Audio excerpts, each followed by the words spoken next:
edition of the program. A big welcome to everyone that's watching in Nigeria and also in the diaspora. Thank you for subscribing to Flip TV. We are judged one of the best online TV platforms in Nigeria. Okay, let's move over to our topic for today. Well, let's look at the newspaper headlines this morning. I have the Nigerian Tribune with me, and also I do have the Daily Sun with me. What does the Daily Sun have for us this morning? The masthead, Kanu, protect your citizen now. Igbo lawyers tell Britain, protect your citizen now. Igbo lawyers tell Britain. Reps okay bill for state police. The main headline on the Daily Sun newspaper. Reps okay bill for state police. Autumn, Southern reps back regions governors on power shift PIB electoral act. Autumn, Southern reps back regions governors on power shift PIB electoral act. Senate constitutes 7-man conference committee on PIB. Senate constitutes 7-man conference committee on PIB. 2023 presidency. South will lobby North.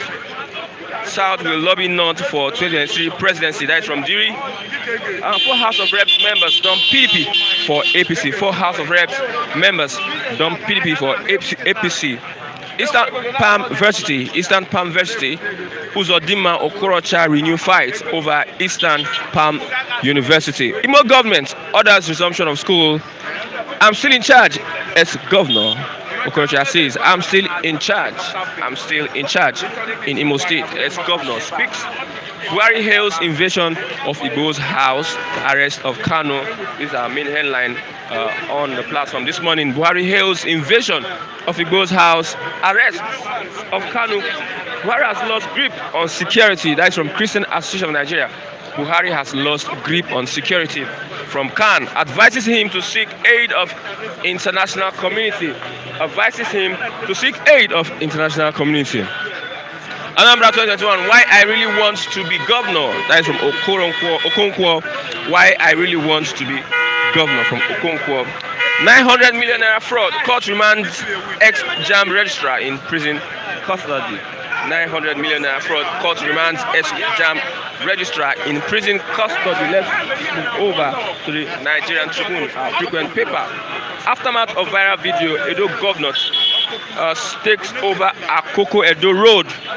Aftermath of viral video, Edo government takes over Akoko Edo Road. Video shot to embarrass me. Akpatasin. Video shot to embarrass me. That's from Akpatasin. My life in danger. The video recorder is saying that his life is in danger. Prosecute Magu. PDP tells Buhari. Prosecute former EFC boss. PDP tells Buhari. Bill for establishment of state police scales second reading at House of Reps. Bill for establishment of state police scales second reading at House of Reps. PIB, National Assembly unveils harmonization committee on the petroleum industrial bill. National Assembly unveils harmonization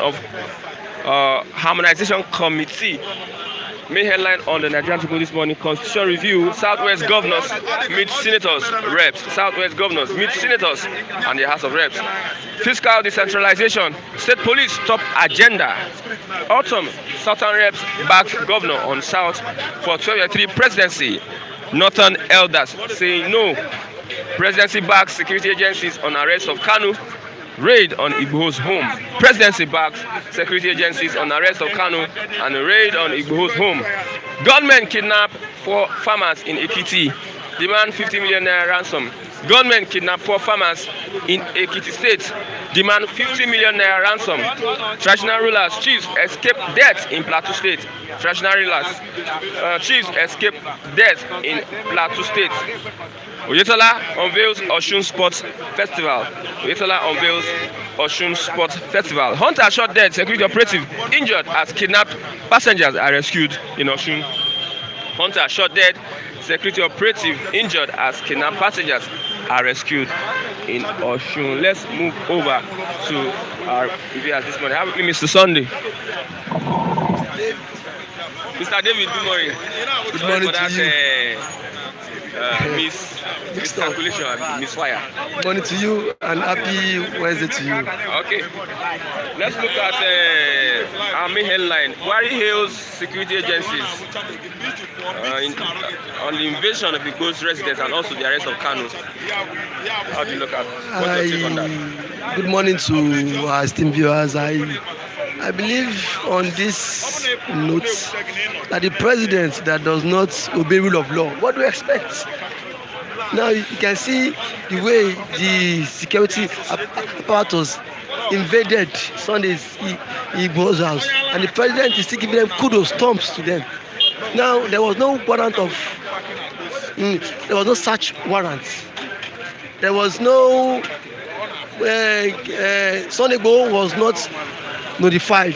Now even in that, now where did they get such injunction for them to even invade out? To me, I think that is the fundamental human rights of Sunday Igboho has been breached. And the president, who is the commander of the armed force that knows this, is even saying kudos to them. Some persons are just circumvent the law. Some people did not go through the normal process to do the needful. You can see now in this part of the world to come out openly and support that. It shows Nigeria is gone. Nigeria is gone. These are what our fundamental human rights that need to be what respected. But now the president can no longer respect our fundamental human rights. And these are people who are fighting a just cause, should not be treated this way. Now imagine now, I overheard that the Kaduna students that were kidnapped yesterday, most parents contacted Gumi, and Gumi have told them on Friday there will be a meeting. And now, come Friday now, government will send DSS, police, army as what escorts, that will what accompany Gumi to the venue of the meeting, so as to facilitate the release of these peoples. Now, my take is, now Gumi has now become an intermediary between bandits, the people, and the government. Why must it be like that? And Gumi be working working with what ego in the of Nigeria? Why must it be like that? And these are people fighting just cause. You decide just to shut them off. Now you come up and say DSS did a very good job by invading into someone's house without any warrant of arrest or search warrant. Nigeria is a zoo. Yes, that is it, because see, that is how lawless countries operate. That is how lawless countries operate. In a sane environment, you know how things are done properly, orderly. But now the president, who is also a zoo, the president who is also leading a zoo country, is now giving kudos to them. I think Buhari or whatever his name is has lost it all. He has lost it all because he think where people call him tyrant. Now see, it shows Buhari is more of tyrant. He's a tyrant because someone that does not obey the rule of law. What is he? He is a tyrant. Now he wants to silence Sunday Igboho. He wants to silence Kanu. The way, as in ever since he has assumed office, what has he even done that people will not even agitate for good governance? He has not done anything. The southern part of the country has been shut out. We are not part of this government. The southern part of the country are not part of this government. Every appointment you see today are majority from the north, and now you are saying people not to cry out. Now let me give you a scenario. When Jonathan was in power, there was not much of this agitation. It was, though, see, people were still agitating, but see, their voice wasn't as loud as this. Sunday Igboho'S was there, but see, nobody even thought about Yoruba nation. Nobody was thinking of Biafra, because now everybody was represented in that government. And then again, and then Nigerians can at least feed the square army. But now, let's just fast track it. 2015, versus now. Nigerians, you can see the way Buhari has flung Nigeria into mess. and now he's now coming out to justify the raid on Sunday Igboho's house. What do we expect? But my brother, Nigeria is gone. Now Nigeria is totally gone. Reps, they have okayed a bill for state police. Will state police handle all these illegal raiding, or would they cop the excesses of the police? It will not. See, Mr. Kizachukwu, I believe on this. We don't. It is when you have a country, that is when you will talking about the state police. Nigeria is gone. It is not about state police. State police will not cure this issue of raiding. Now, the federal government still controls every security apparatus, even if the state police will be created tomorrow. Or perhaps, see, security they say is on what exclusive list. It belongs to the federal government alone. So there's nothing. The governor will just have only a few minimal power. And I believe that will not solve this issue on ground. The issue on ground it has moved beyond state police. Then let every region go their separate ways. That is the only option. Every day we come out here to talk about state police kidnapping. Okay, now, yesterday or day before yesterday, students were kidnapped in Kaduna. Now, who will facilitate the release of those students? Government has kept mute.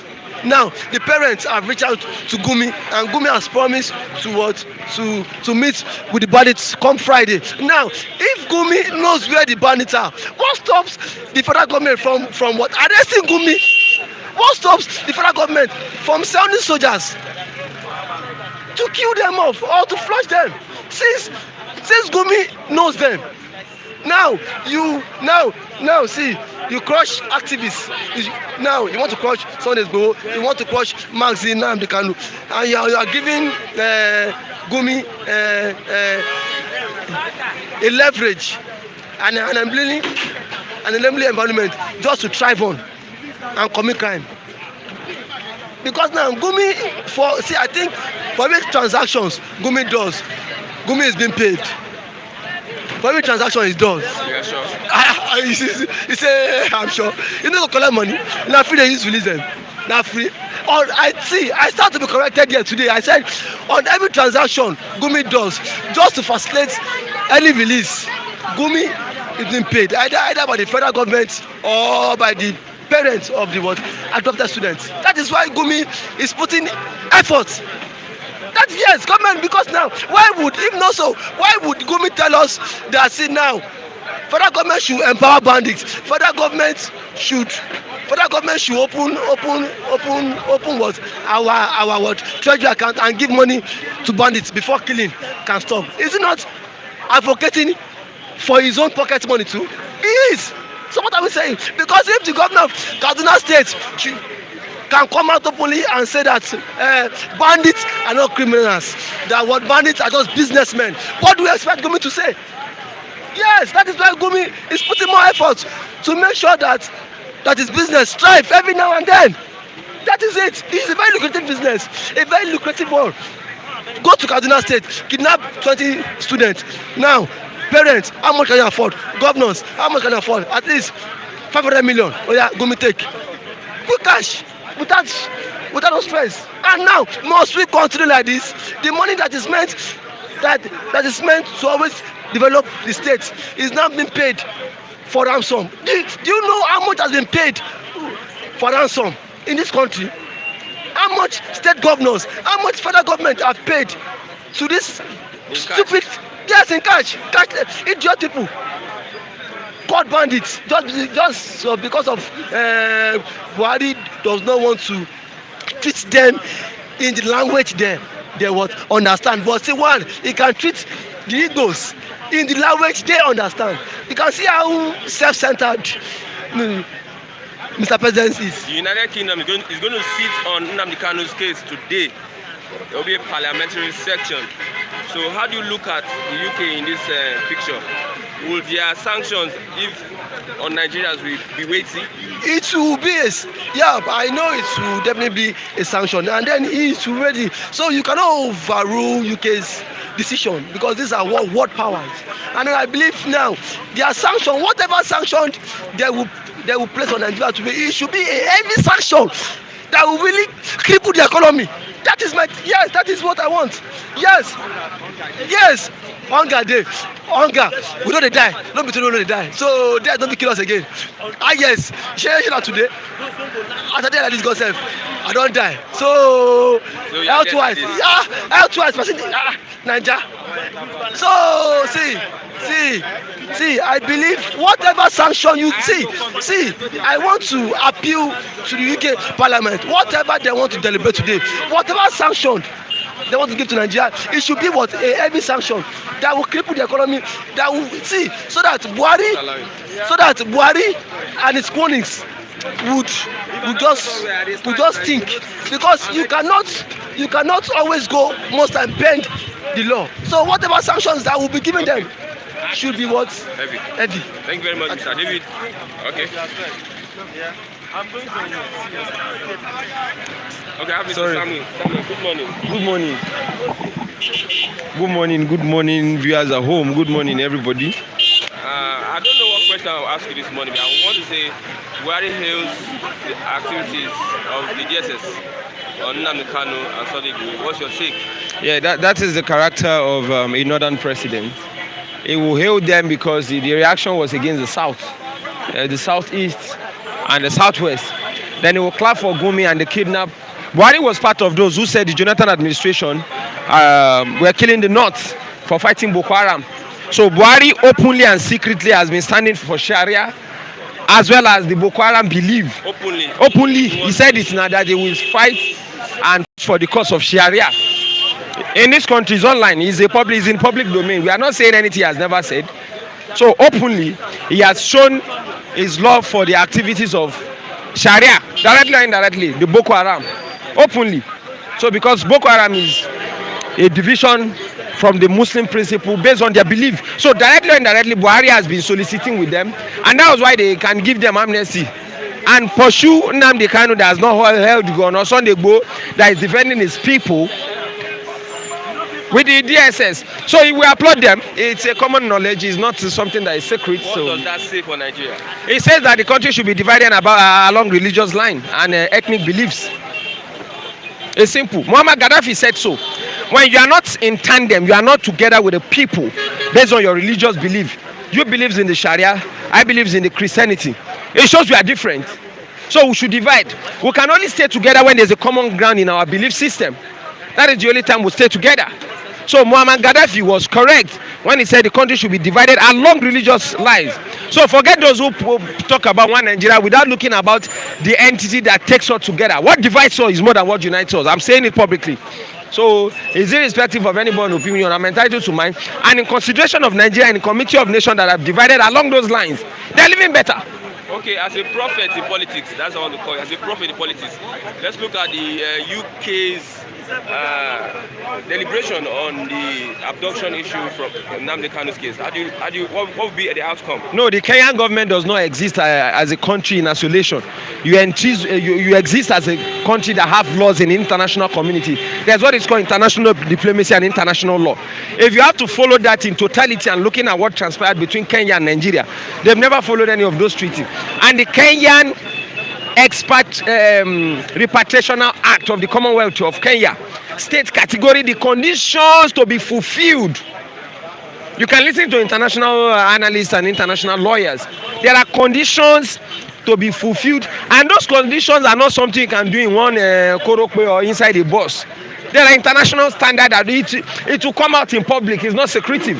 So you see people, in Nigeria, people come in to push a point, even when they know that their point is not in cognizance and practice with international standard. Some people say rubbish, knowing fully well that what they say is rubbish. And they will not tell you that they have an opinion to say rubbish, which they are entitled to. So in the saying of those rubbish, I pray that it also happen to them so that their rubbish stand cannot be, we can situate their rubbish in the consonant of what has happened to them also. So international global practice, Nigeria messed up, Kenya messed up. International law, diplomacy, Nigeria messed up, Kenya messed up. You see UK sanctioning Nigeria? It's possible. No country has ever taken Nigeria serious before now. It's not a matter of sanction, it's a matter of common sense. So it's possible, it's clear. If in the process of extraditing Oshpopi, there were procedures of follow, was it secret? Did Oshpopi just land US? No. Right from when they picked him up in Dubai, the pictures were flooded the internet. So there are extradition of India or countries in countries cut across the world. It's not secret. You don't do some of these things, most of these things in secret. It's not a kangaroo approach. It's not online like Nigeria that will just wake up and DSS will arrest in the night. There's no law that gives DSS power to arrest in the night. I'm quoting Falana. No law. It's an illegal act. No law. Irrespective of the operation, sting operation. There's nothing like sting operation. It's just a terminology that is used out of context without a global practice. It isn't that Nigeria bring now black man bring DSS into operation. We are not the foundational creator of anything we want to start quoting professional expertise about. Secret Service in the US have template of operation. So Nigeria copied everything, both our democratic system, our policing system from a country. So when you hear the DSS operated in the midnight, there is no law in the world, as long as I have read. We can subject it and open debates with the director or whoever is in the DSS. That you are not in government does not mean you have not traveled and have exposition or have facts than those in government.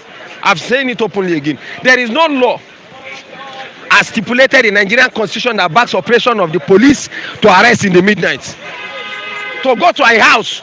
Now, differentiate the argument, because people are always clever by half.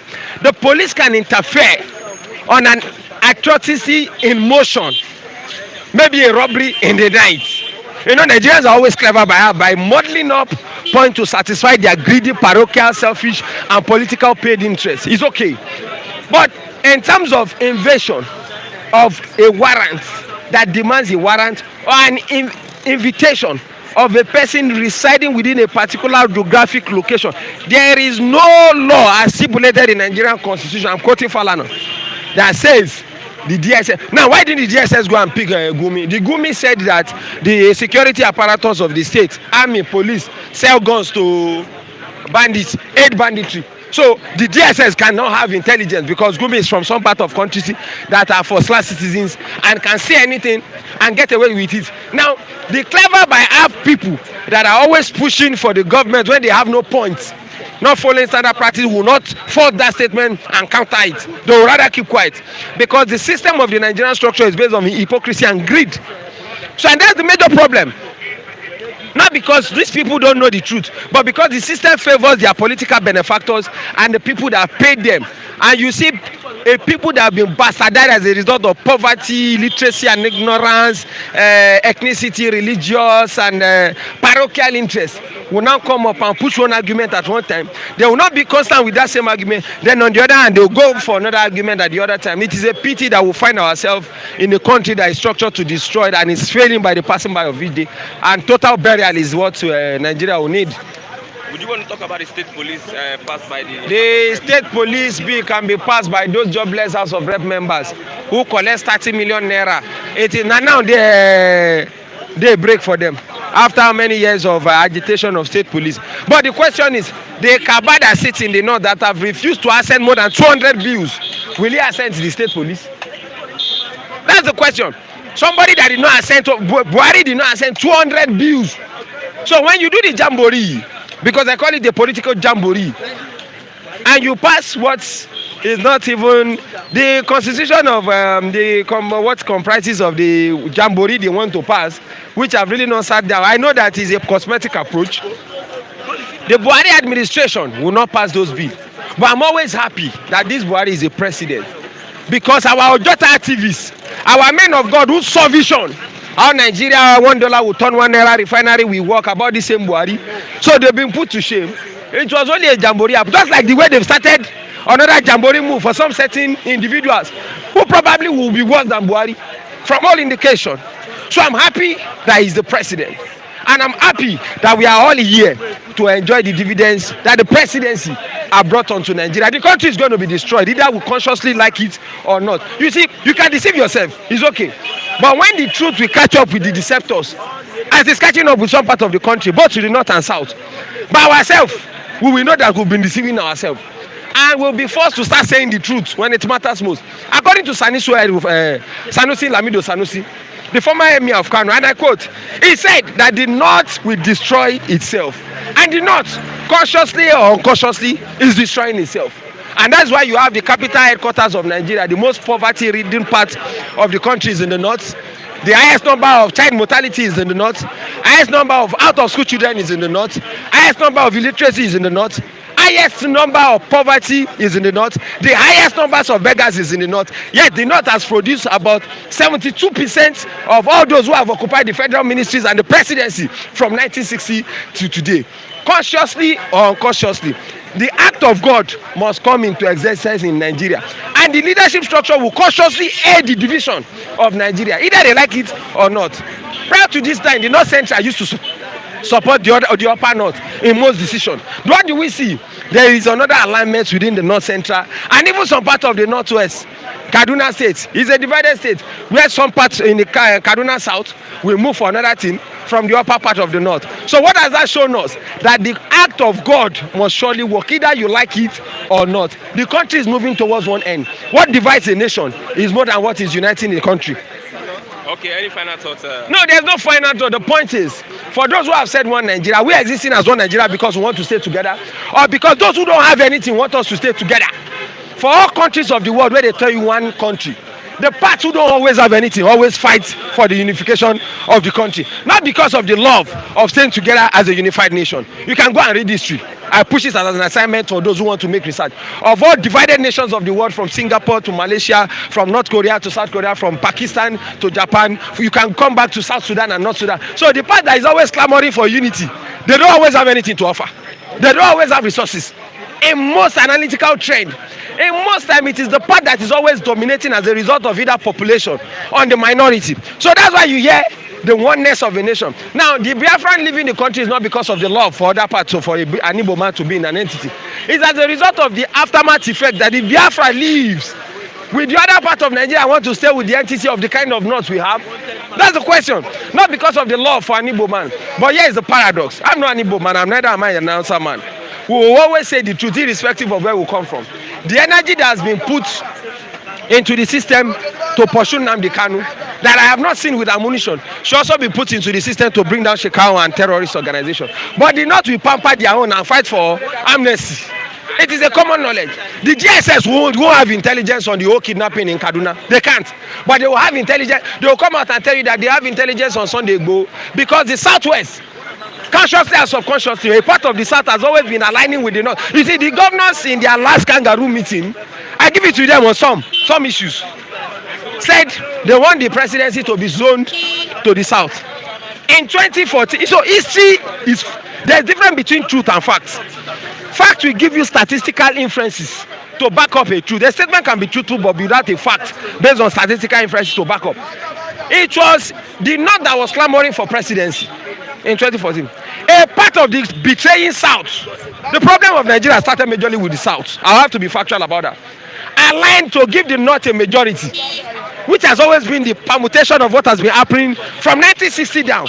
Now, in the case where the South, so-called hypocritical governors, went and they are debating for the presidency to become to South, which part of the North have aligned to also show a replica of what has transpired in 2014. So you see a people whose hypocritical and double standard tendencies have always been pitched along greed and ethnicity. It's not about where the presidency goes. The most important thing is the key restructuring agenda is what I want these hypocritical governors to be pushing, because the presidency is about Shibajo, not a member of the presidential cabinet. How has that solved the killing in Southwest? How have that solved the invasion of Sodebo? How have that solved the Fulani men from bombarding the people in Ondo, Ekiti, Ogun State? Some residents of Ogun State moved and they are staying in Benin Republic, so that the presidency was Obasanjo not a president, was Jonathan from the South not a president. Does that translate to the development of the oil-rich region? So to hell with whoever have this permutation of a southern president, because most of them go there to become a figurehead by the northern cabals that always push them there. So it's a clear fact. Based on that, in as much as I know that there should be a rotational presidency, if it is not legalized in the constitution, this set of governors should go and sit down. But I give it to them in the area of open grazing. No logical country in the world does open grazing anyway. Go and ranch is a personal business. India has about 305 million cattle. Has the highest numbers of milk production, the highest numbers of meat. They don't do open grazing. Nigeria is not among the top most. After India, I think it's Brazil, 272 million cows. So where is Nigeria among the top 20 list? So there is an agenda which is becoming more open, and God has done it so well that those who are aligned to bring this monster should do everything within their possible best to cage the monster we have in the name of governance. But glory to God that all our Ojota crusaders in 2012, 2013, 2014, they are dead and they are not talking. And I wish them perfect burial. Since Ojota now cannot spearhead most of them, whose hypocrisy, double standard, ethnicity, religious, poverty, and the mental philosophy that have been used for political selfish interests. That is why I encourage most people to leave the country, because death is in two faces, and the Nigerian youth have been experiencing this death in various phases. So until you go to a climb that can give you a better life, a better atmosphere to thrive, you are only a living man walking like a living corpse in this part of the world. Death is in different phases in Nigeria. Thank you. Very much, Mr. Samuel. Wonderful, Mr. Samuel. I have Mr. Chigozie with me here this morning. Mr. Chigozie, good morning. Okay. Yeah, good morning. Yeah, I want to correct an impression. You see, Gumi made an assertion, a public assertion, that the federal government he has the backing of the federal government in the mediation is undertaking. So, and the federal government have not come publicly to debunk that allegation. So, by implication, he is standing in gap for the federal government. Whatever Gumi is saying, or whatever negotiation that is going on, or whatever is mediating, the recommendation and approval is acting in the capacity of the federal government. So that is period. Let's look at UK's deliberation on Nnamdi Kanu's case. What would you, as a Biafran, as an Igbo man, expect from that parliamentary deliberation? Yes, the world is becoming a more or less a global village. So whatever happens at a point affects the entire other side or the entire region. So, and not in this 21st century, we cannot watch such level of dehumanizing and very excruciating, devastating and psychological torture to be tolerated. It's an infringement of people's right of movement, right of expression, and of course, right of self-determination, which is not a criminal offense. It is enshrined within the Constitution, even the UN Charter, that you have the right of expression. You have the right to choose who or to distance yourself from any association you deem necessary. So that right will never be threatened or jeopardized. So anywhere you see that happening in the world, every other region of the world should rise against it, because it's injustice against humanity. This is about humanity, it's not about Nnamdi Kanu. So every lover of peace, every promoter of democracy should rise against this heinous crime. And of course, this should be the culprit should be brought to book to serve as a deterrent to other countries or presidents who might want to indulge in such acts in the future, because that poses a threat. For instance, Kenya is one of the tourist centers, regions. So it poses a threat to the tourists, to tourist world. If people will not have confidence in the government of Kenya, it means it will also affect their economic earnings, which of course they generate through tourism. If people can no longer feel safe, I mean, embarking on tourism in Africa, it means Africans will be cheating on themselves. So I look forward to seeing a situation where there will be a unanimous decision, a voice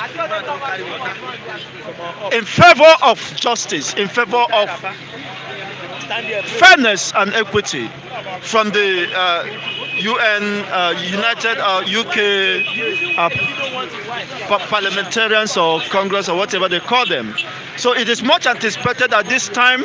So it is not just about Africa. It affects, it could be anyone else, because you can no longer have confidence that you are traveling to Nigeria without being adopted. Probably you might be paid and taken to a non-destination. This is just an extraordinary rendition. You see, it has never happened, and now it has cropped up. The world should address it with all the powers at their disposal. Will you see justice as when Nnamdi Kanu is convicted? Do you see that as justice? Well, I think the court proceedings should be allowed to take its course. So as it stands now, Nnamdi Kanu is presumed innocent of whatever allegation that may have been levied against him, until the contrary is determined within the courtroom. So as now Nnamdi Kanu is innocent, is presumed innocent by Nigerian constitution. So whatever media noise they are making is just to nail a dog a bad name in order to kill the dog. So even in the previous count charges against him, the government was not able to come up with substantial evidence. That's why they have to linger it for over a period of 2 years. He was in detention. He was just awaiting trial. Why? Because the government could not substantiate their claims and allegations. So it's more or less it has no factual basis. So I see that whatever the government might intend to frustrate the judicial process so that they can deceive the gullible ones. But the world is watching. Many international communities are interested in this case, and we look forward to a new way forward. Okay, Buhari hails invasion of Igboho'S house and arrest of Kanu. I want you to respond to that topic. Yes, when you talk of Buhari, what comes to your mind? A tyrant personality, a religious and political bigot, somebody who has no respect or regards for the rule of law. As I cited, during Nnamdi Kanu was detained 2015 to 2017, over 2 years. There are several court injunctions given for the bail of Nnamdi or release of Nnamdi Kanu, which the federal government or the executive turned them down on several occasions. So I know he will celebrate, because that is the part of his build-up. Terrorism, you see, anarchy. Tyrant is quite unfortunate. Look at, I know of course the DSS will later or sooner regret the action. If it is in a sense society where you have confidence in the judicial process, I think Mr. Sunday Igboho'S should seek for damages, for legal redress, and he should be heavily compensated. Not even talking about the number of casualties that was recorded. You see, as a result of wickedness, as a result of the state we are in. How could you raid such somebody's house at that ungodly hour? Who knows if they are paid assassins under the disguise of DSS? So if Sunday Igboho and his men had resisted it, it is normal. You see, at such time, you have right to self-defense, because they don't know, they have not been given any pre-information that they are coming for any warrant search or what. So I think whatever, in any way you consider this position, the government should be blamed. And it's unfortunate that they keep on making silly mistakes that is already destroying the remaining fabrics of our unity and existence. I listened to one of the northern political elites, you see, on his position concerning with regards to the position, the manifesto of the aftermath of the Southern Governors meeting. He condemned it in all totality. It needs totality. Why? Because from his premise position, he said that the North seems to have been threatened by that unism. You see, they have been taking undue advantage of the southern region by the means of divide and rule system. Now that the southern people are coming together in unison, they consider it as a monumental threat to their continued holding to power. You see, they were planning to replace another northerner come 2023, but they felt threatened by this position of the southern governors, which I employed that the southern governors to maintain that position. Otherwise, of course, he said that he was so disappointed. When you listen to him, you can see the level of bitterness, the level of anger he was expressing. Is it a crime for the southern region to have a meeting and to have a common front and project their common interests? Is it a crime? He has not condemned. He even likened them to the lives of Sunday Igboho and Nnamdi Kanu, that they are more or less terrorists or agitators. So it's clearly spelled out that we are no longer one. We have never been one, for crying loud.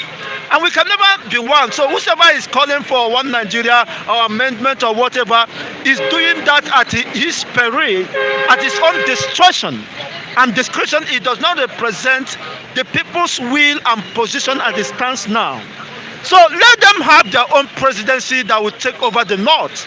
So the South have decided to move forward, which is their fundamental and legitimate right to choose to move forward. So he made mention that the North are the more impoverished, more neglected, more this. I'm very ashamed that he's not even watching his ways. The North have perpetuated themselves within the corridor of power. With the enormous resources they have looted, embezzled within the Nigerian coffers. Yet, they have nothing to offer their own people. It's quite unfortunate. And the model schools that were built by, of course, Jonathan, they have destroyed it and turned it to Boko Haram and bandit camps. You see, they will never value anything coming from the South. So it's high time now, and he claimed that they are the majority that decides the fate of any electioneering process. Let them use that majority and decide their own fate. They should cover their face in shame. Their face is in shame. They have been within the corridor of power over 47 years or thereabout, and they have nothing to show for it. They're still claiming they are the most backward, educationally backward, most corrupt, most whatever. It's a shame on a person of his kind. With the level of resources they have amassed for themselves, they are still the most, relegated, the most backward people as far as the world is concerned. Okay, so they should look forward and see how they can redeem their own shame. Nnamdi Kanu is arrested, then Sunday Igboho is on the run or in hiding because he has been invited by DSS. Now we have the bandits and we have the supposed killer headsmen having their free day in the North. How would the federal government handle the situation so as not allow Nigeria get into a very, very serious situation? Yes, let me bring your attention to this. The northern political elites are schemers, perfect schemers. They are paving way for the northern presidency to emerge. So, having looked ahead of time, they want to cripple any voice from the south. That's why, at all costs, they of course have to extradite or adopt Nnamdi Kanu as a leading voice from the south. Also, Sunday Igboho as a leading voice, they want to cripple and silence those people. Because once they presume that once these people that are outspoken are silenced, who has the majority of the people as their followers, other people will go into hiding. But I think they made the greatest mistake. It is not. We still have over millions of Sunday Igbo alive who have not manifested. We still have hundreds of millions of Nnamdi Kanu who are still, very much around. So I think they got it wrong in their calculation. In a bid to perpetuate themselves within the corridor of power, the present administration is paving way for another Fulani caliphate to take over the leadership of this country. You see, and which will be vehemently resisted by the people of the South. Thank God that, of course, both including the Southerners and the political elite from the South are now coming up, living up to the consciousness of the realities that we can no longer be divided and be do advantage, taking over our inability to unite and have a common front. Now that the Southerners are now having a formidable common front, the Northerners are jittering. They are no longer at peace. You will see meeting upon meeting to see how they can infiltrate the governors and probably exchange billions of dollars in order to destabilize that position. But which I know that at this time the governors should place the safety of their people. Look at, he was even in support of the grazing fields or routes in this 21st century. We have expanse of lands lying fallow at the north. They are not using it for anything, only banditry and Boko Haram recruiting grounds. They should turn those regions, those arable lands to, ranching, so that they can find a way of cushioning the effects of these unrest within the South. They have succeeded in destroying the North, and they are now coming over to the South to have a repeat of what they have done in the North, which of course every average Southerner is now aware of that position. Okay. And of course we will resist it with every human or inhuman opportunity or whatever is at our disposal. So it is certain that Nigeria is no more. I have maintained this position, and recent events attest to that. We can no longer live in denial. That you as a Southerner cannot expect to get fair justice or justice within our judicial system. Well, whatever the wishes of an average Fulani man becomes a law, which can no longer be tolerated. So it's high time the Northern stay on their own and decide their own fates. Since they have the majority, let it become a majority in emptiness. Okay. That becomes their portion. But we for the South, we have learned the lesson. The past is our history. The present is our interest. Okay. And in the future lies our concern.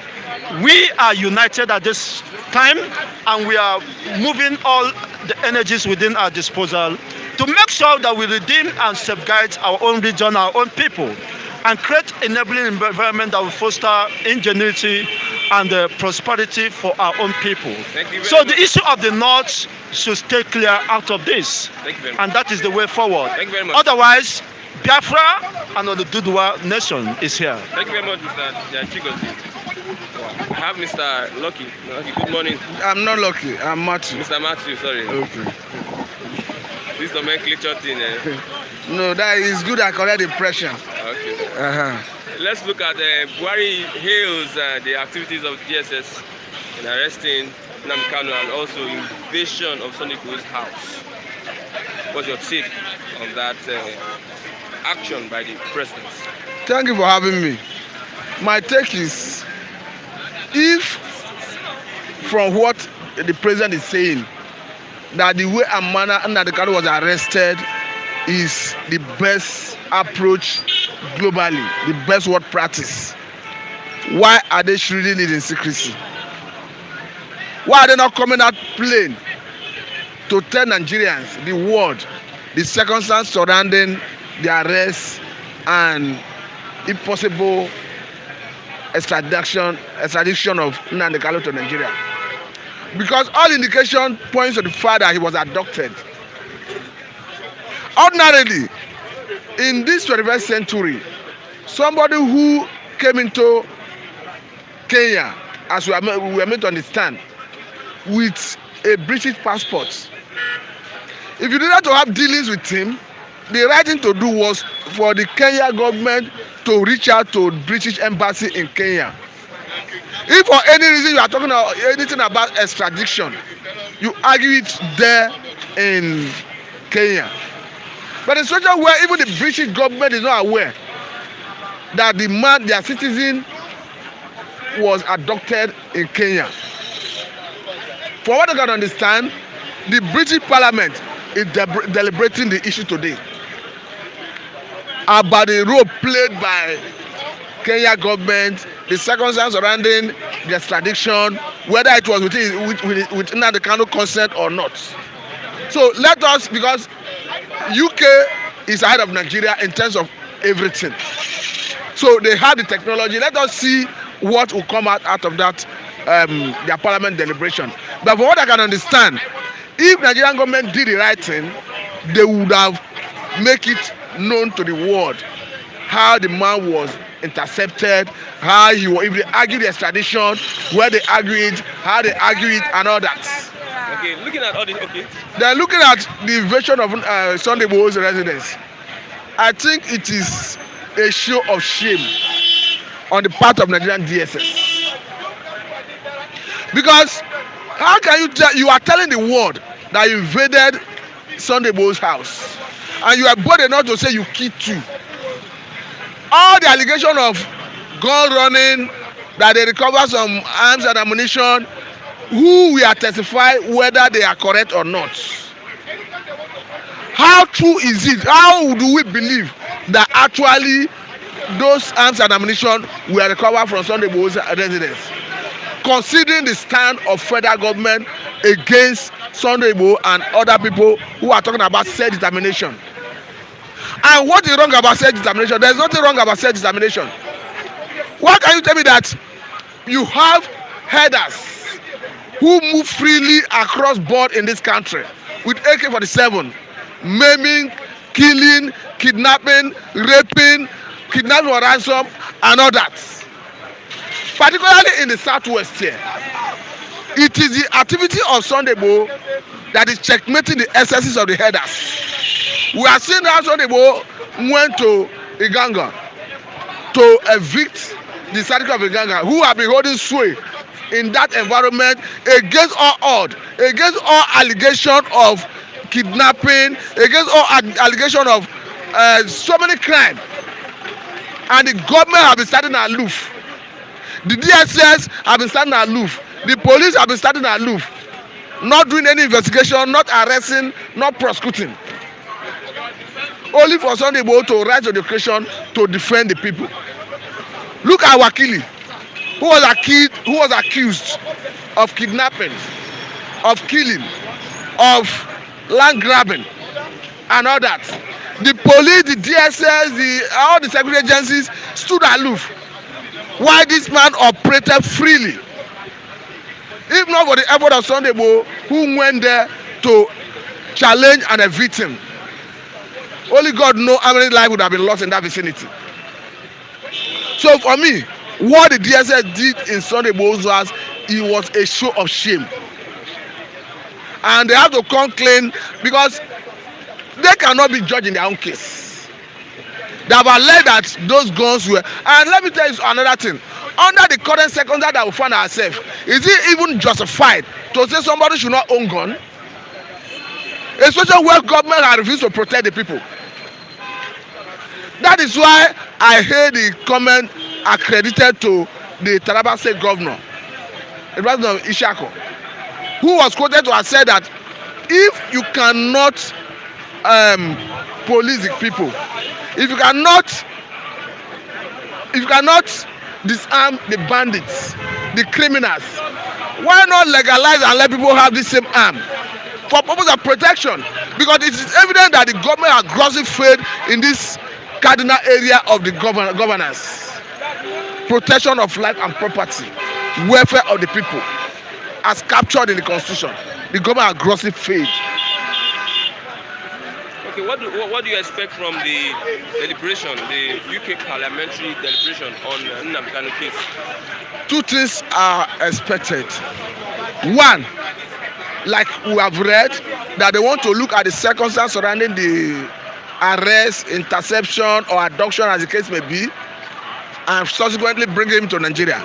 And secondly, they want to look at whether they sought his consent. Because you see that UK is a civilized country. I think that best explains the reason Nigerian government could not even approach British government for purpose of extraditing Nnamdi Kanu from Britain to Nigeria. Because perhaps they know that they don't have a potent argument, they can't argue it and win the case in Britain.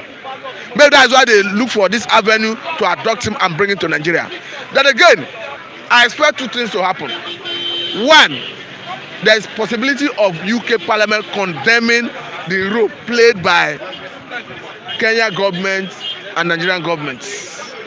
There's possibility of UK Parliament condemning the inhuman treatment meted out to Nnamdi Kanu. There's possibility of UK condemning the torture if it has been established that Nnamdi Kanu was tortured while he was detained for that 8 days. There's a possibility of UK condemning the illegal detention of Nnamdi Kanu.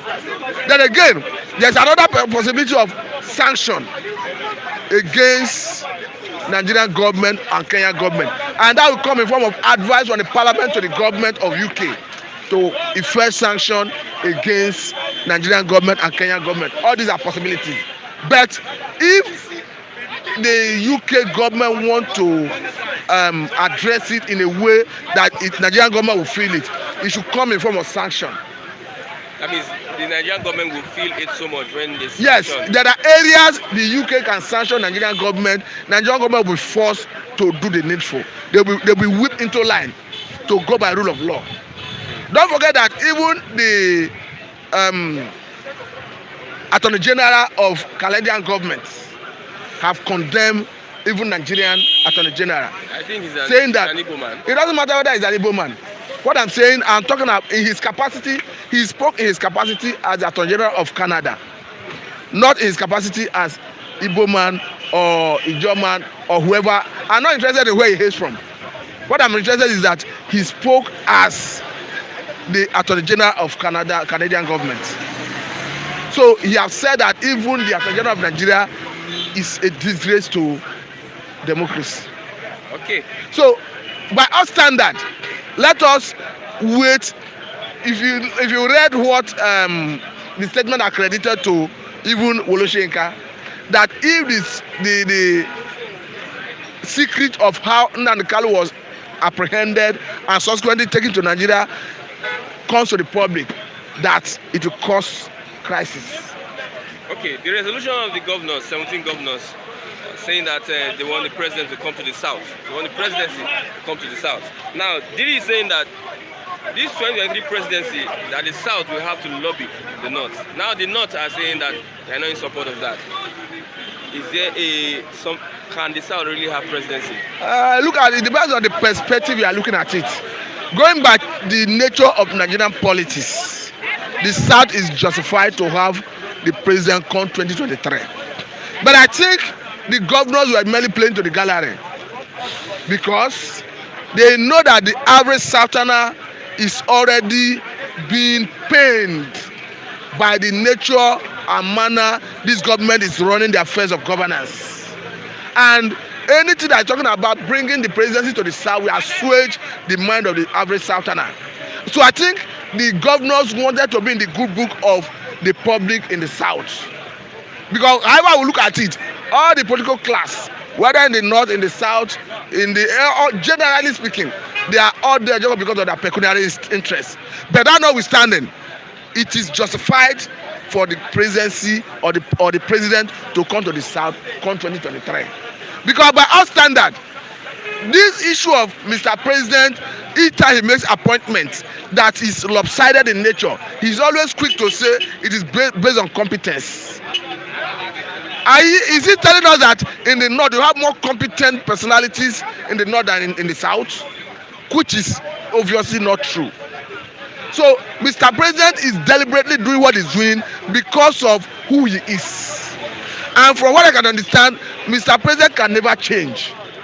He have that bigotry, ethnic bigotry in him. It's part of him. He can't change. We need, if for any reason you want Nigeria to continue to stay together as one entity, there must be fairness, equity, and justice. And this is lacking in this present government. Until you do that, this issue of complaint will always come up.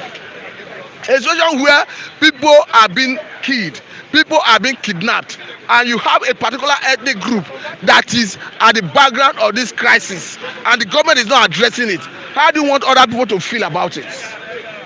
Only for the government to use the speed of light to go against Nnamdi Kanu, use the same speed of light to go against Igboho, and here we have over 200 something persons in captivity of bandits in Kaduna, in Kebbi, and in Niger states.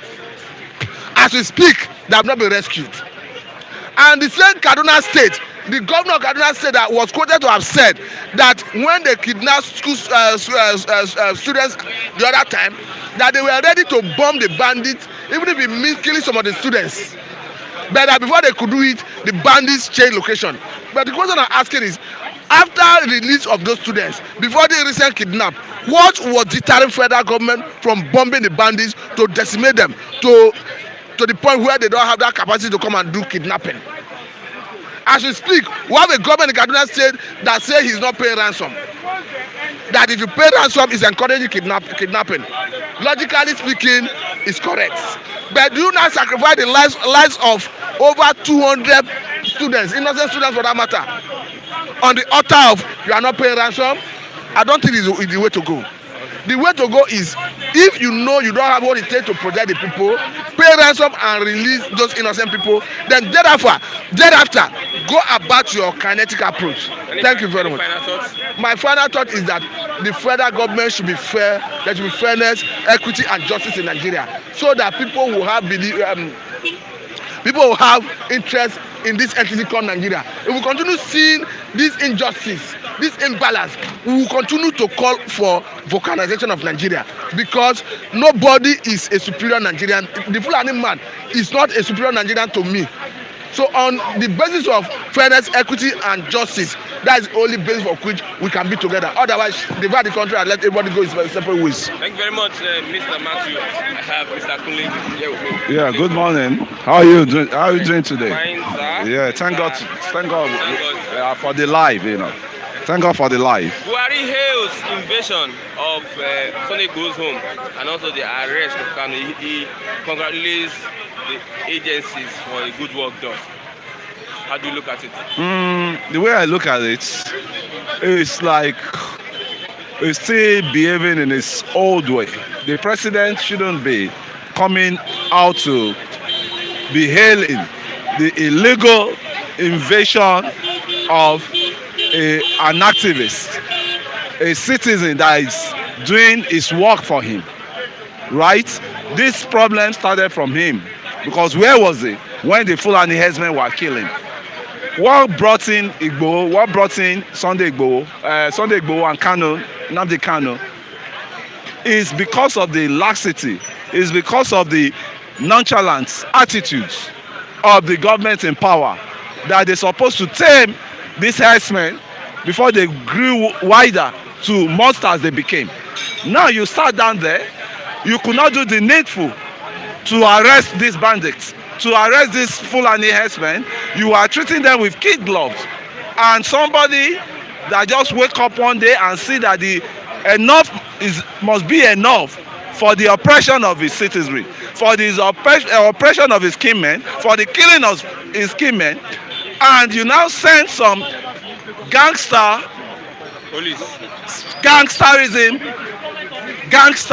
police under, you call them secret police, but I'll call them gangster, to go and carry out illegal action against a guy that is just protesting for his right. He has never killed. Igboho has never shed blood. Igboho has never shot at anybody, and he has no blood stain on him. And you invaded his house like a day night robber. And now I don't think they know the consequence. And I'm so shocked. I've never seen that report that the president is congratulating the Buhari hailed Wow, invasion wow. of Igboho's house. Wow. That has gone to the extent of me knowing that this man is really mean. He's really mean. The soul of two people they killed in that place, I think they will pay dear for it. By the time the court issues started, because they are assembly lawyers for them to defend those people they caught. You see, the problem in this, a lot of people have been silenced secretly, that people don't even know their whereabouts again because of all the secret police you said you have. And they are hatchet men. And what is there is, they forget that the blood of innocent they kill, we always run after them. That is if they know that. And I pray for this Mr. President on seat now, that he should tread softly. Because what you do today, you will face the account tomorrow. Either you are 70 years old, the ICC court doesn't limit age barrier to sentence criminals, war criminals, genocide criminals to prison. You could see what happened to al-Bashir, the al-Bashir of Sudan. You could see what is happening to the Egypt. You could see what is happening to the guy that murdered Thomas Sankara of Guinea. The guy became a president some years after Thomas Sankara died, and they just picked him up not too long. So I don't think these people know the consequence of what they are doing. The whole world is watching. The ICC is watching. And 2 years down the drain now, you will face the consequence of what you are doing now. You will be forced to fish out those secret police that has been killing and mining and slaughtering people all around. I was told that one of the guy was slaughtered, was butchered. Wow. And these guys have kids. They have blood in them. Nobody attacked them. You came, you invaded somebody's house, and for self-defense, they have to find their way. How? You killed. You enter. You kill. You kill. 2 people. One was shot at the long range, and the other one, the bullet could not penetrate, and you decided to butcher. Why are we so different to Afghanistan this time around? Why are we? Tell me how we are different to Afghanistan, how we're different to Iraq, how we're different to what's this country called? Pakistan. Terrorist country. And we you know what they say now? We have the second most dreaded terrorist in this country. So what we are up to now, I don't know. And the way forward, thank God the southern governors are talking now. That before you come to arrest anybody in my domain, you have to report to me. You can't just come into any state and start killing and report back to Abuja, flew back to Abuja. Because you said the governors are the chief security of the state. Thank God those governors are just waking up, the southern governors especially. Thank God they are just waking up from the slumber, because they know that if you don't get this thing arrested now, it will backfire on them. It will backfire on their heads.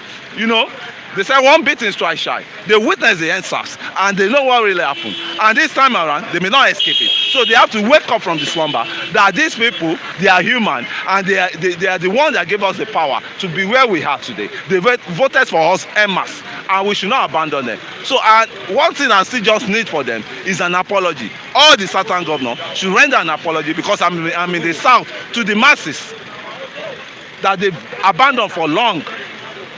I was so impressed of their resolution yesterday that in no circumstances should any security from Abuja invade their state and arrest people anyhow.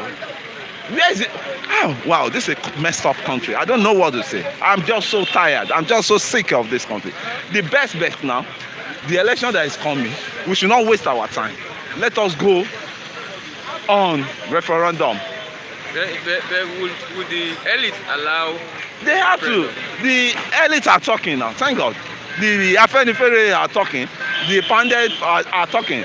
The Ohanize are talking. Everybody are on same page now. Let us go our different way, because this country cannot hold. The way I'm saying things now, the presidency, 2023 presidency is already brewing crisis already. According to, you could see that immediately the southern governor ended their meeting. The northern governor, they had their own the next day. And they came out with resolution that if you want us to give you presidency, what is our safety? From the southern president, how are we going to be secured?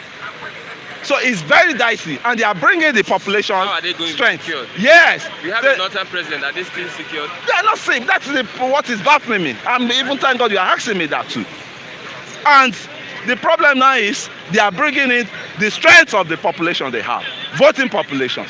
And that is why I said the best bets. I don't know who is afraid of this population census in this country. We need to be counted and recounted all over to know who we are, so that underage voters that is rampant in some section of the country. We all know that underage 14 years old vote, 13 years old, they bring them out, they vote. So we'll be able to. So if you don't follow all this process, there is no how there will be peace, and there is no how there will be a president that will be accepted by all. So the way things are now is towards 2023. There is a crisis brewing up now as we're talking now between the north and the south. And the northerners know they will have to relinquish power, but they don't want to relinquish that power anyhow. They want to give conditions. We never give conditions. When we voted Buhari, I voted him. I'm still saying it, and I'm regretting. I'm seriously regretting. I think I have to apologize. I'm regretting seriously for this man, this same man. Nevertheless, the country has been shattered by the previous administration. But likewise, I see no difference in them. They are all bunch of same prostitute politicians. And that was what really angered me. That politician that does not have principle, that does not have ideology, that you keep jumping from one party to another. Now, as we are talking now, we are operating in one party state. Because all this, which PDP? The PDP is dead. It's dead already. It's just to nail them on the coffin, to bury them. That's what is remaining. They've even let them off the oxygen gas. They are sustaining their life on now. So they are not life saving again. They are dead generally. That's why you could see mass influx of this same party, PDP, into the party everybody is rejecting now. That's APC. So I don't know what is happening in this country now. We are going to they want to turn this country into one party tyrant government. One party tyrant government. That once you come out to oppose the party, you are in for it. This one we are doing now, sir, we have to just do it because we love our country, and we have to take any risk to right the wrong, because this is a country that's supposed to belong. We are living like we are in a zoo. We are living like we are in a banana republic. The country that you don't even know the next agenda, they will slam on you. You wake up every day, they will come up with hard policy, and you have to abide by the policy. Petrol, as I'm still going back to the petrol issue, it's going down to 300 naira per liters now. How would they do it? Can all of them come together? Have you ever seen a situation where all of them come together and say, enough of what we've stolen from these people? Let us check all our bank accounts and release all the funds with gently back to the government's coffer. You see that as a possibility? It's not possible. That's what I'm saying. Because we are dealing with devils. We are dealing with devils. And the devils have decided that this is the life they want to live. This is the governance they want to give to these people. Whether you like it or not, there can never be peace. Because father that say his children will not have peace, that father said, no go get peace too. Any final thoughts? And my final thought is what I'm still going to repeat. The final thought is this guy should sit tight, because Which guy? Your people, they call themselves the leader, your leader in the country now. The Mr. President, all the ministers, all the governors, they should all sit tight, because if you don't have peace, we people that they brought us to a downgrading level. They brought us to the lowest level of life. We will not give them peace. If they don't sit tight, they will not have rest. That's just it. Thank you very much. Somebody is saying that Nigeria needs a fresh start. Peter Sanyolu saying that Nigeria needs a fresh start. Fresh start. Good morning. What will you say about that one? Nigeria, even though you start am fresh, the older people go still remain. You get virus wey go dey for phone. If you flash am, if you no take that, the virus go come back. What do we need in Nigeria? Number one, we need revolution. Number two, we need freedom. Either we separate or see. I always tell you that I love, even though they lie, let us separate Nigeria for 30 plates. You know, concern me, or 36 plates. Every state, go your own, go your own, go your own. It will be better. This one we are in our country. Look at now, innocent man, because they were just saying that we don't want Iflani herdsmen to enter our community, come see our brother. Buhari is hailing that DSS attacking his house, want to kill him. Because all of them are turned themselves to blood-sucking demons. Nigeria government, all of them in Azoro are turned themselves to blood-sucking demons. They are turned themselves to kidnapper. That's why they kidnapped Sete. They went to Kenya to kidnap Nnamdi Kanu. They arrested. Ghana kidnap the kidnapper, leave am. Now you they talk arrest. They kidnap. They see they kidnap. That's all of them. You go tell me that the Baptist school that they kidnap those children, the governor of Kanu State, Kaduna State, is aware. Because he was bringing alarm that they want to kidnap the children in the school. They want to do this thing. Why we did not put adequate security in order all these schools that remain until it happened? Because the governor said it last week. But now the things later happen. And you tell me that all those people are not aware. The El-Rufai is aware, because those are the political enemy we get in this country. El-Rufai and Buhari, Malami herself have disgraced in international world life, everything. They have ridiculed their life, useless, because none of them have value again for that so long. Like Mohammed in village said they no one see him. So who wants to see all those people? The wickedness where they bring to this world. See, go to Lala Mohammed village now for Kwara State, they no one see him. The governor said no one see him. Because overnight he turned himself to devil incarnate. You go see if we go call him black. Malami, Wahala, Mama Mongulo, problem. All those people that are inside the Aso Rock, they are the enemy of Nigeria we have now. No any enemy from anywhere. They are the cause of everything. You understand? They are the cause of everything. Look at herdsmen have been killing innocent people, killing people. Yesterday, a major was attacked and killed by the same herdsmen in Kaduna, Abuja Road, that Kachia Road. They attacked the man major. They kill him by herdsmen, and the military are still romancing. After what the military know how to do best is to go to east and shoot innocent people on the road. But their mates that carry the same gun that they carry are there killing innocent people, nowhere to find. My brother, no country, we no get country. This place where we dey na animal kingdom. Animal kingdom, everybody free to do anything where they like. Nigeria is a zoo. That's why if you go to Google, ask a zoo. Now Nigeria they go show you, because animal kingdom will remain animal kingdom. Everybody do what they like. That's why we have everybody in Aso Rock. They are turning themselves to mumu. How can a senator, all the governor of the east, of the south, tell una wetin una want? Una dey there, they give condition. When they vote for Buhari, when they vote for Yar'Adua, did we give any condition to Buhari that this is what we want? Even the restructure, when we say we need restructure, is it only Yoruba land Abi East they go restructure? The whole Nigeria. The condition they give, Buhari no meet the condition. And now the northern people are giving condition before they go release president. I no blame them, I blame our Mumu governor, where we have for South, we no know their stand. But now, thank God, their brain is coming back. You want to follow mad people? All of them, everybody for northern play, now all of them are madmen. Everybody knows. All of them, they know their motto. They know motto where they carry. If not, they go rise up to say what is happening in the north. If they never follow mad together, they go stand up. When you see all those southern governors, all the eastern governors will jump for another party to APC, they no come. Ayade no come, in representative no come. Oman no come. Hope Uzodinma, because those are the evil planted by Buhari in the east and the south to torment our people. Those people, Buhari are planted there.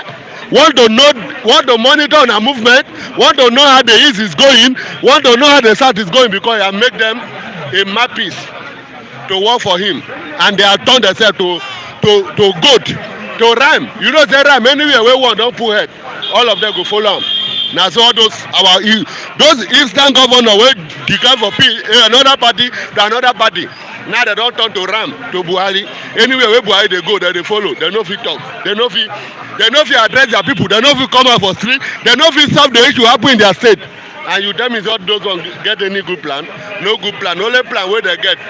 All the governors, they don turn themselves to blood sucking demon. They dey kill people. Okay, the blood wey this country don share. The blood wey Buhari and their co don share for this country. If God no judge Buhari and their co in Aso Rock, God had to apologize to Sodom and Gomorrah, because the evil wey those our leaders dey cause for this country is enough. Sodom and Gomorrah. What did they talk? Those people are very wicked. They don't like you. After when election come, they're going to share Jericho of rice. Chebina this month be Lagos State local government election. You go see how they go very soon, and they go to enter street. They share one Jericho of rice, and Mumu people go see the run, they follow them. And those people don't like you after they win. If the local government chairman went there for you, you don't see him for face before. You know him. This is the one that is closer to you. Even councillor, you know the councillor. The person be a councillor of this place, you know him. No, you can never see them. But when the election come, they go come here, come the shout. But after they win the election, they go begin to live for Lekki Aja, person where they coordinate Ojodo, and you dey tell me say anybody wey dey for politician na human being. Anybody wey dey for politician no be human being again, because look at them as enemy, and that's why they dey fear. If they win election, they have turned themselves to our own enemy, and they made themselves enemy to themselves. That's why they dey waka. You go see security because they dey fear. Me and you, which security dey secure us wey we dey waka freely? Place where they dey fear, make dem no kidnap them, make dem no catch them. Me and you no dey waka there. We die, my brother. We no get government. Wetin I want, United Nations, UK, all this one they talk. Una go fight it for Nnamdi Kanu, una go do this. That one avoids me. Wetin we know, wetin we want, make dem sanction Buhari either to ban him comot for Nigeria, make he go back to him country, Saudi Arabia. Damn, okay, if he had to go back to Saudi Arabia, okay, anywhere where they like, make dem go. Anywhere where Buhari like, make he find himself. E no concern me.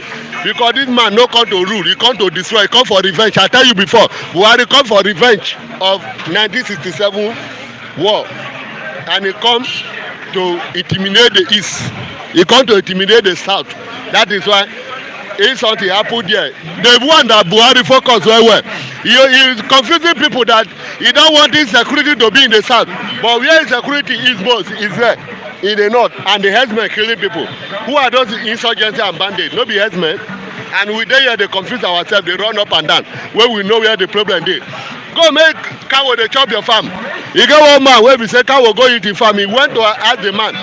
The man begin tell the man, say, if you do, I go kill you, nothing go happen. I will fly person tell him the honor of his land. And you tell me, say, those people like you. My brother, Nigeria, as a day like this, the country don't tire me. And if you the 100 of us, if you just see your waka for road now, ask only 100 people, make you ask whether they like what they happen. They will tell say Nigeria don't tire them.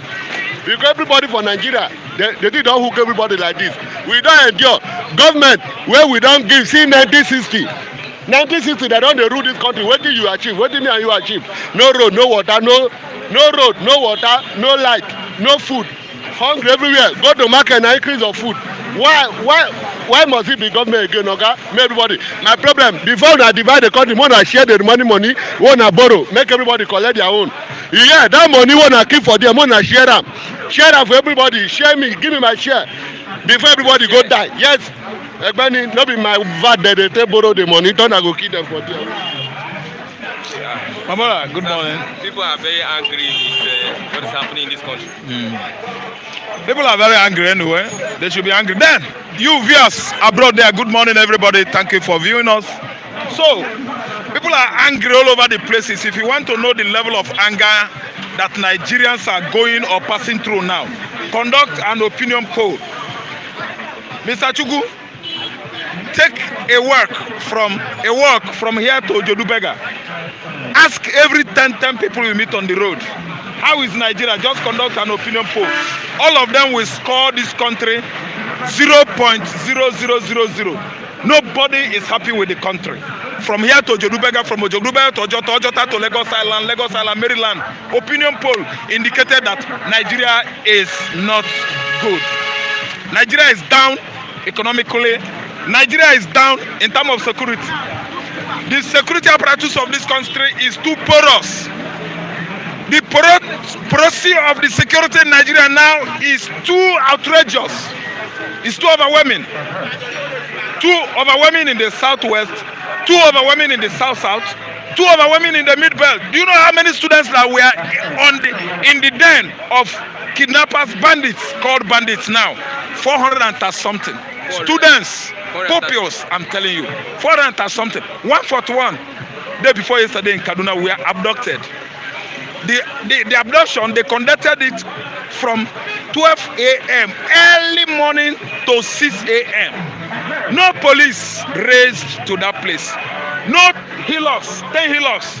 Federal government always sends soldiers, give them hillocks in the southeast to invade Barrister Ejiofor's house, Nnamdi Kanu's lawyer.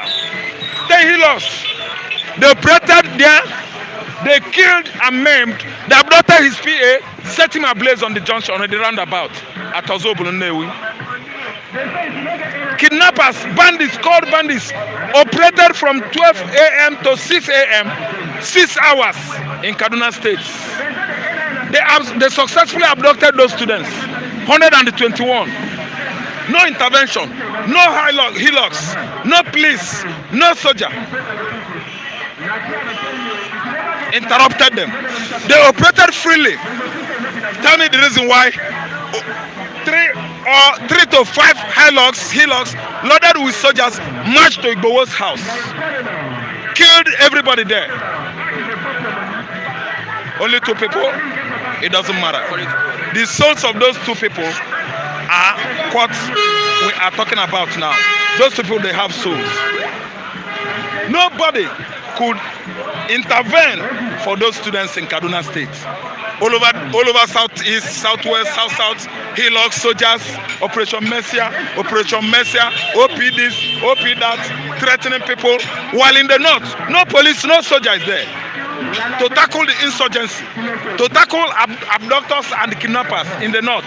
They operate freely with no security agents to ask them why, how. But if it is in the southern Nigeria here, our local vigilantes, our security outfits that are protecting farmers, Nigerian government will send soldiers to kill those vigilantes. Don't you see that the handwriting is written on the wall?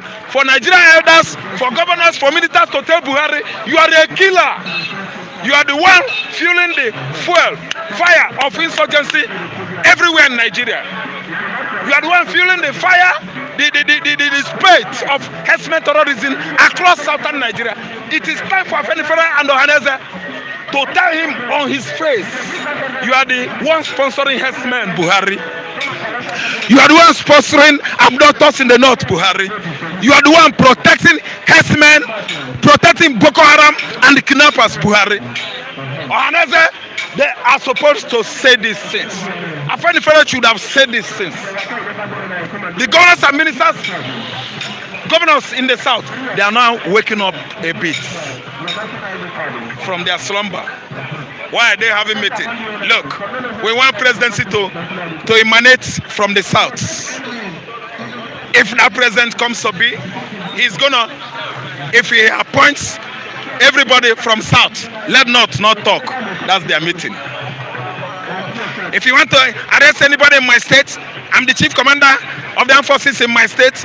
Look, federal government, if you want to arrest anybody in my state, tell me first. I'm the governor. So now, they are waking up now. So it is now that it's too late. It remains only 1.5 years. It's all up to complete 2 years for the man to come down.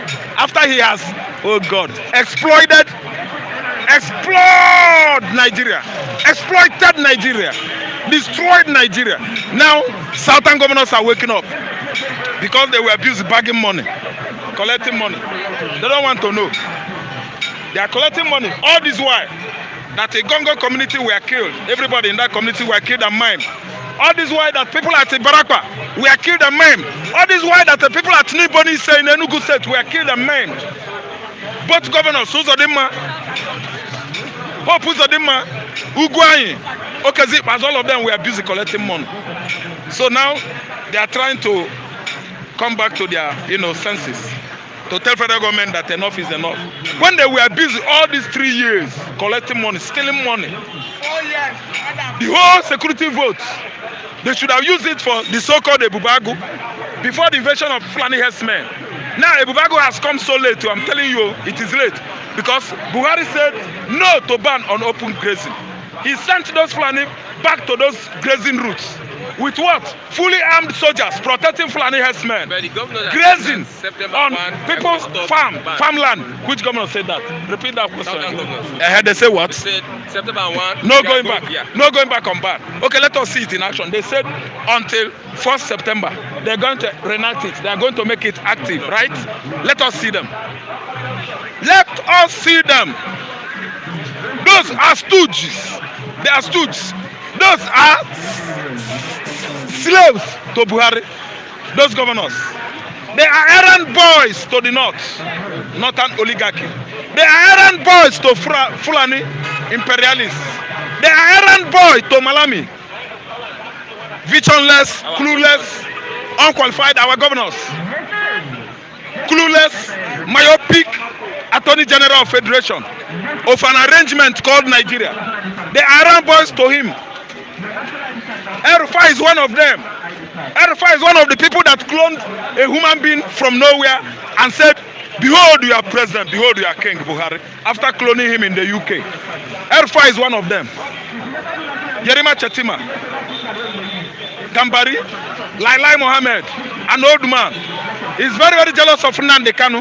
He attacked Nnamdi Kanu. He said, look, the cloth Nnamdi Kanu is putting on his clothes worth million. Does it concern you? He said, look, Nnamdi Kanu was going on private jet. Does it concern you, Oga? He said, look at his clothes and his cap. The way he looks. A whole information minister, somebody appointed you there to serve the people based on humanity and stewardship. Humility and stewardship. That's why you are made Lai Mohammed, information minister, not to be big man and they hold you. Imagine the kind of self and grandiose, self-conceitedness these people are showcasing to the world. When an appointment is made in Nigeria, finish. He's not going there to serve such a person. He's going there to prove to the people, yes, I'm an information minister. Look at how big I should be. You must respect me. I can tell any lies. Any lies anyhow. Yes, you appoint any Nigeria, any appointee from federal, it's just to raise that person up above his own owners, his kinsmen, to commit crimes, to sit down on their heads, to suppress innocent Nigerians. That is why they are there. They are not there for our own interest. Look at Malami. A whole Attorney General of Federation doesn't know the ethics of law. He doesn't know the meaning of rule of law. He doesn't know the oh God, international crimes. This man cannot even line it out. International crimes. He doesn't know that it is illegal to abduct somebody in another person's state. Crime. He doesn't even know the meaning of citizenship. That somebody citizenship is dualized. Dual citizenship. I'm a Nigerian, I'm a UK, I'm a British, I'm a Nigerian, I'm an Israeli as well. Malami doesn't know it. All he knows is his Fulani ideology. His religion ideology. Nothing again. Nnamdi Kanu should be killed. Yes. Why must he be killing and shooting people? Without telling the world the reason why Nnamdi Kanu was agitating for Biafra. Nnamdi Kanu was agitating for Biafra because of imbalances, political imbalances in Nigeria. Power imbalances. Social oppression, inequality. Suppression of the Igbo man. People from the southeastern Nigeria, how they were being neglected on daily basis. Yes, of course, as a result of that neglect, we are not after politics again. All of us are going our various businesses. Agitation is a business. The gentleman took up the agitation. It's a business all over the world, doing his business. Why are you so much concerned about pulling the Igbo man down. I'm asking federal government of Fulani and the Hausa oligarchy. Are you listening to me? Nnamdi Kanu is a businessman. Agitation is a business. He's doing his business since over 109 something countries of the world to sensitize them about the Jewish state of Biafra. Why are you going after him? With cooperation of inter-agencies and Interpol, they abducted Nnamdi Kanu from Kenya, Nairobi. It is a crime against humanity. It is a crime against that British citizen. It is a crime against Nigerians. See, let me tell you, Buhari is a kidnapper. El-Rufai is a kidnapper. There are many students in the den of abductors now in Kaduna State. And the Bumi, an alleged delegates of the banditry, Minister of Banditry, is going to negotiate with bandits right away in the forest there. After he's going to collect his catch, his commission. Who employed him? Is this government that employed him to do that job? What the hell about Nnamdi Kanu all the time? Much ado about that young man. What is that rubbish? Too much ado, much ado about Nnamdi Kanu. Because of the hatred they have on Igbo man. Because of the hatred they have on justice. They all have justice. They're talking about peace. Nobody is agitating for justice. What are you talking about? Let me tell you, come 26th, we are coming to Abuja. If Nnamdi come out from the prison to the courtroom, he will not go back. I predict. You motherfuckers, you illegally abducted him from Kenya. You jail him. Get the fuck. Thank you very much. Shit, man. Yeah, I want to say that the opinion of those that are speaking does not represent the opinion of the company. Everyone is entitled to his or our opinion. That is not our stand, that's their stand. We are moving towards the end of Bystanders and Instance. I'm Sisi Chuku on this wonderful edition. A big thank you to the man behind the camera and everyone that has been with us that has also commented on the live chat. Thank you for your patience and also your comments, wonderful comments. The live chat was interesting, has been interesting since we started. Thank you everyone for watching Flip TV. We are on Facebook, E247 on Facebook. We are also on Instagram, Flip TV on Instagram. Our sister channel is there, Flip TV Plus. Don't forget, subscribe to Flip TV Plus. Also, we watch out for other programs on Flip TV. Stay tuned till tomorrow as we come back with another wonderful edition of Bystanders and Instance. I'm Christian Chuku on this wonderful edition. Bye for now.